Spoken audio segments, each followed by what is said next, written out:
Presenting to you the interactive space for critical and objective open thinking. Floating in Space with MartianUFO. Produced by MartianUFO Media. The best podcast on air with your hearty host. Catch episodes weekly on Apple and Spotify podcasts.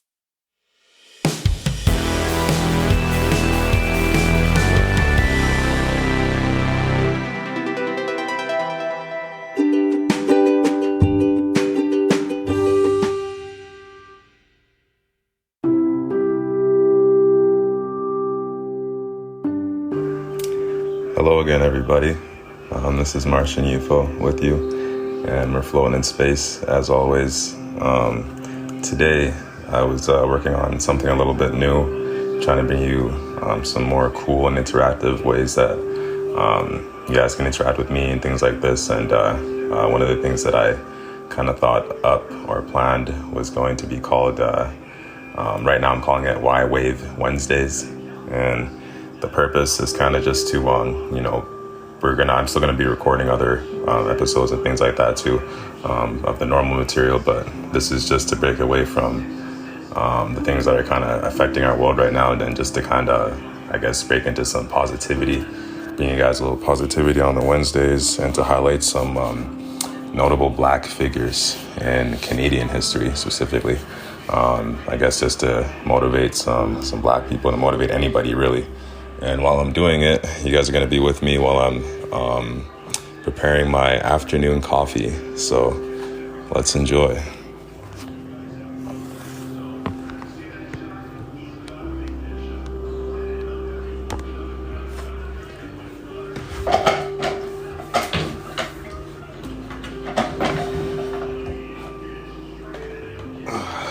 Okay, so the first individual that I kind of want to speak about, her name is Ann Coules, and Ann was apparently the first Black person to become a Canadian senator. So it's a big deal for Black women, specifically in terms of issues relating to women and relating to Black people. The fact that she was able to gain a position in the Senate as a Black woman in this time.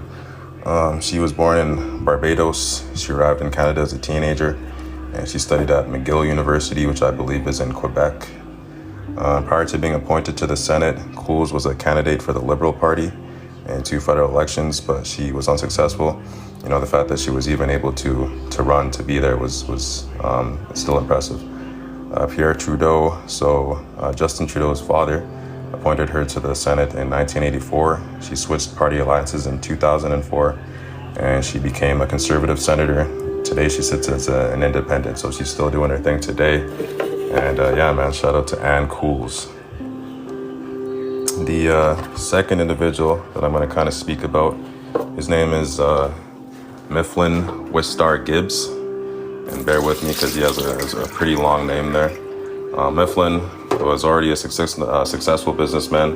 He moved from the States to BC to escape the racial atmosphere that was happening in the States at the time. He landed in Victoria. So Gibbs became a prominent figure in the Black community, kind of being seen as their recognized leader. According to Citizenship and Immigration Canada, and then he devoted time and effort to encouraging members of the Black community to become involved in politics, which I know that, a lot of Black people certainly kind of shy away. They tend to not really like the politics. They don't trust the politicians. And, I think I was speaking about in a separate episode prior to this that if we really wanted to start affecting real change and wanted to have, Black voices heard in parliament and in politics and things like this, the only way to really do it and to attain this kind of power is to start looking into these kinds of positions, to start seeing how can I get more political, I guess.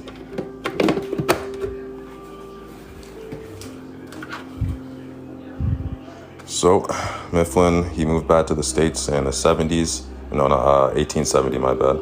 And he died in 1915. So, he lived a good life. And the last person for historical Black figures that I'd like to speak about was Elijah McCoy. So he was actually born to former slaves, and they escaped to Canada from the States. He studied mechanical engineering in Scotland, and then he became known for inventing a device that lubricates a train's moving parts while the train is still moving.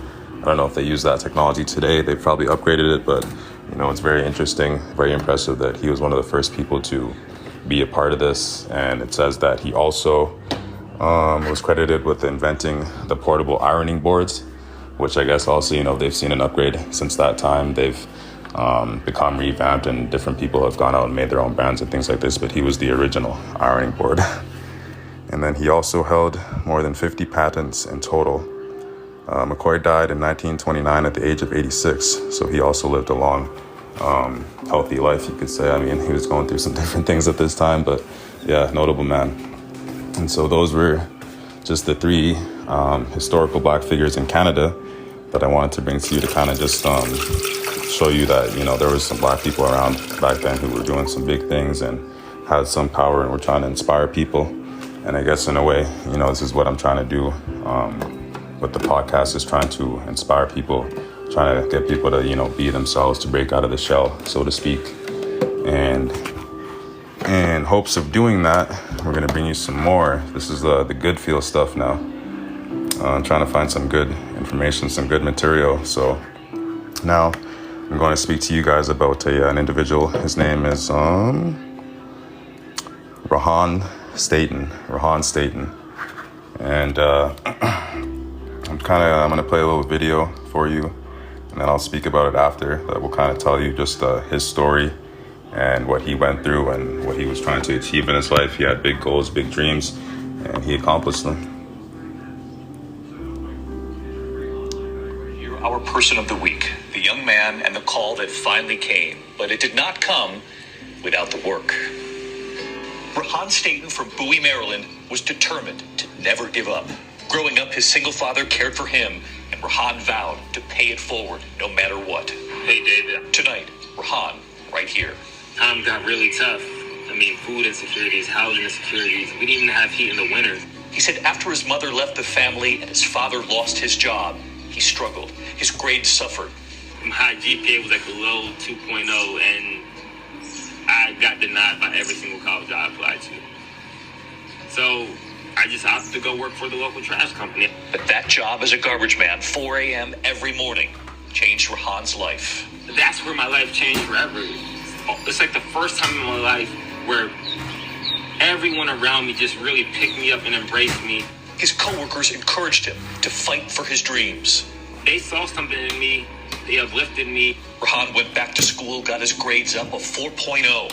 He was accepted at the University of Maryland, working 2 shifts as a garbage man to pay for it. I'd wake up at 4 o'clock, go to work, clean my dumpsters, get off, go to school. Then after school, I'd go back to finish the shift. And that was pretty much my day. He then reached for his next dream, Harvard Law School. All right, let's go. All right. And this was the moment Rohan would find out if he got in. All right, I'm clicking it. Congratulations! Let's go! He is now headed to Harvard Law this fall. I got into Harvard. And really, it was probably just the greatest moment of my life, specifically because I finally felt that I could pay back my dad and my brother for all their sacrifices. Tonight, Rohan's message on pushing forward, pushing through, no matter what. Just love yourself enough to always give yourself what you want. Life's not always going to be fair, but it's not going to be fair. I can promise you it won't be fair. But if you put in the work, you stay disciplined, you stay hungry, everything will fall into place. And so we choose Rohan. His message is so powerful and really so true. So sorry about that, guys. The coffee machine there, the Tassimo kind of got in the background, but the video was basically overplaying all over or whatever. And yeah, man, talking about Rohan's story and what he was going through. I mean, here's a guy who was the same age as me, young Black man, 24, who had like a couple heartbreaks in life. His mom left him. His dad lost his job. And here's, a struggling dad trying to support two brothers and trying to keep food on the table, trying to keep the lights on, things like this. And he's trying to achieve dreams. He thought that, the only thing that he was going to be able to do was, be a garbage truck worker, work for the local garbage company. But, I'm reading here, after the guys, his co-workers that he was working with really uplifted him, really started making him feel like something, really giving him that positive energy and that vibe. He believed in himself. He was able to actually become something. It says his father worked at multiple jobs. They're from Bowie, Maryland. And, it's down in the States. I'm sure there's a lot of young brothers who are having a hard time down there, people who are going through it, trying to just achieve their dreams and trying to make it out of somewhere. I think that, looking into stories like this really helps give some hope, because it says that he excelled at boxing and martial arts and, won national and international competitions. He hoped that would be his way out of poverty, which for a lot of young black men, usually it's kind of the idea or the hope that if you're going to make it out of the hood, so to speak, or wherever, that you're going to do it by, athletics, or you're going to do it with some type of skill, art, or you're going to be a hoodlum anyways. And that's kind of sad, the idea that we get kind of pushed into these spaces. But, here's a guy, so the dream didn't work out for him because of the rotator cuff injury, but he didn't give up. And still, he still went through years of struggles. It was years for him, trying to figure himself out, trying to find out who he wanted to be and how to attain success for himself. And then, it really speaks to the people that were around him at the time. And so I'm going to speak to some of the people that are around me and who really inspire me and give me motivation to keep going, to keep doing what I need to do. One of them is my next door neighbors. Actually, she lives down the street from me, about 4 houses down. I like to call this person my personal health coach, my life coach.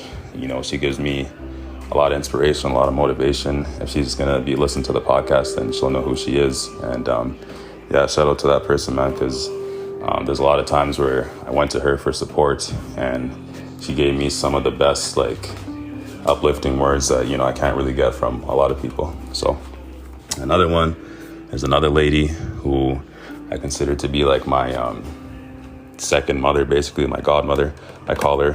And she has been there for me many times, where, she's seen me go through some things that not a lot of people have seen. And she's been around there for me in some situations that I'm sure not a lot of people have experienced, because I've seen a lot of shit, for sure, trust me.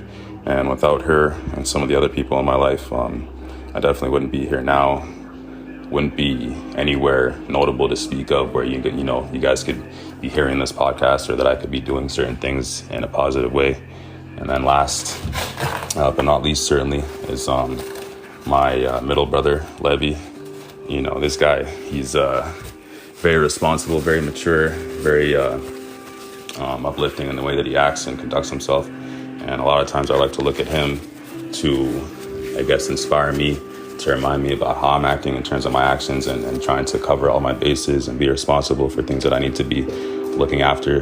And he's a big inspiration to me. So shout out to those 3 people, man. And let me see if I had anything else here for Y-Wave Wednesdays. Last thing, guys. And this is more, just kind of a global outreach story. This is about something that's kind of affecting everybody right now in terms of the COVID and a lot of the negativity that's going around and things that aren't really sharing in a positive light. But this one, fortunately, it's good for the environment, good for people, bringing people together while there's still social distancing. So the story is basically that 2 million people in India gathered to plant 20 million trees along the river Ganges, and they successfully did it with socially distancing. And this happened. They did this yesterday, so they were planting the trees. It's in the Indian state of Uttar Pradesh, and they have enough space for all these trees. They're really trying to rally the citizens there to bring them in to I guess, be more environmental. And I guess the country as a whole, they are trying to, it says many nations have targeted 2030 as the deadline for various sustainability-related goals to coincide with the UN's 18 Sustainable Development Goals. And I spoke on that a little bit, designed to encourage nations to solve the world's largest problems, such as poverty, hunger, pollution, access to clean water, education access, and more. And so, literally all the countries right now in the world are supposed to be doing certain things and different things to try and accomplish these sustainable development goals. And I think if people start studying their own country, if they start looking into the research of what their own country is doing, maybe some things might not seem so bad, or you might understand what they're trying to do in terms of trying to fix some of these problems that I just mentioned here. It says that, mass tree plantings have been launched as an easy and inexpensive method of drawing carbon from the atmosphere, with hundreds of millions of trees being planted in countries around the world, including China, Pakistan, India, Madagascar, and the nations of the Sahel, especially Ethiopia and Senegal. So, the survival of every tree during such mass planting operations is not guaranteed, but in comparison to different energy and changing energy and transportation infrastructure, it says that tree planting is easy and inexpensive and, helpful in regenerating the previously degraded land back to healthy functioning ecosystems. And I think, the fact that it's bringing people out together, you had volunteers out there, nonprofit employees, government workers, lawmakers, a bunch of people who were coming together to do this, to complete this initiative. And it says that, they're committed to increasing the forest cover of Uttar Pradesh to over 15% of the total land area in the next 5 years. I think that's a great thing, man. It's a great positive thing, planting trees, and really the bigger reason for why they're doing it. It says the nation's target acreage of 235 million acres would combine an area the size of Texas and New Mexico combined. So you can imagine what that'll do for things like our air quality, what it'll do for cleaning up the carbon, what it'll do for just the ecosystem, the animals, the insects, the plants. It's going to help fix a lot of things. And I think, trying to find stories like these, trying to remember the connection to the earth definitely is important. And man, hopefully this brought y'all guys some positivity, helped you brighten up the day a little bit. And I'll catch you again on the next episode. All right.